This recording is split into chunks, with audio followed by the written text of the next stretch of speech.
السلام علیکم ورحمۃ اللہ وبرکاتہ۔ دوستو، اس وقت شارٹ نیوز میں آپ کو بتاؤں کہ 6 روزہ دارالعلوم دیوبند کی مجلس شورا کا اجلاس جاری ہے۔ آج یعنی بدھ کو یہ آخری اجلاس ہوگا، لیکن ابھی جو خبریں آ رہی ہے کہ 2 روزہ اجلاس میں کچھ اہم فیصلے دارالعلوم دیوبند کی مجلس شورا نے لیا ہے۔ پہلی بات تو میں آپ کو بتا دوں کہ مجلس شورا میں کل تک یو پی کے مدارس کے سروے کے تعلق سے ابھی کوئی تفصیلی فیصلہ جائزہ میں نہیں سامنے آیا ہے۔ حالانکہ حضرت مولانا ارشد مدنی کا ایک کھلا بڑا اہم بیان آیا ہے کہ ہمیں مدارس کے سروے پر اعتراض نہیں ہے، آبجیکشن نہیں ہے، نہ کوئی شک ہے، لیکن ان کی گھٹیا نیتوں پر شک ہے۔ مولانا محمود مدنی ہو یا مولانا ارشد مدنی ہو، دونوں کا کلیئر طور سے یہ کہنا ہے کہ بھائی اگر آپ کو یعنی حکومت کو تعلیم، ایجوکیشن، شکشن کی فکر ہے تو پھر جن اداروں کو حکومت 100% گرانٹ دیتی ہے، اسکول اور کالجوں کو جہاں پر کرپشن کی بھرمار ہے، ان کا سروے کیوں نہیں؟ مدارس کا سروے یہ ان کی گھٹیا نیت کو درشاتا ہے کہ ان کی نیتوں پر ہمیں شک ہے۔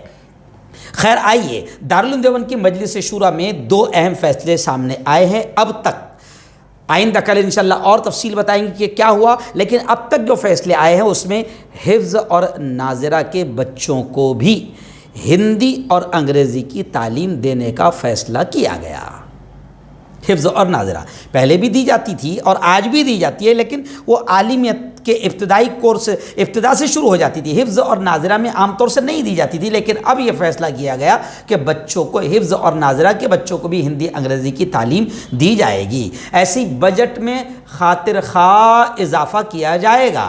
اور یہی نہیں بلکہ ایک خبر اور سامنے آ رہی ہے کہ حضرت مولانا محمود مدنی صاحب کو دارالعلوم دیوبند کی مجلس شورا کا رکن منتخب کر لیا گیا ہے۔ خیر، گزشتہ کل اس شورا کے اجلاس میں محتمم حضرت مولانا مفتی ابوالقاسم نعمانی، صدر المدرسین مولانا سید ارشد مدنی، رکن پارلیمنٹ حضرت مولانا بدر الدین اجمل قاسمی، مولانا حکیم کلیم اللہ علی گڑھی، مولانا مفتی اسماعیل مالیگاؤں، مولانا عاقل سہارنپوری، مولانا غلام محمد مستانوی، مولانا انوار الرحمن بجنوری، مولانا عاقل صاحب، ایسے ہی مولانا محمود راجستھانی، مولانا حبیب باندوی، مفتی شفیق بنگلوری وغیرہ شامل رہے۔ اور دیوبند میں مدارس اسلامیہ جاری ہے، مدارس اسلامیہ کا سروے دیوبند میں جاری ہے۔ جیسے دارالعلوم زکریا کی رپورٹ آئی تھی، آج بھی کچھ اداروں کا سروے کیا گیا ہے، ایسی خبریں آ رہی ہے۔ اور بھی جو اجلاس کی فائنل رپورٹ ہوگی وہ بھی ہم آپ کو ضرور بتائیں گے۔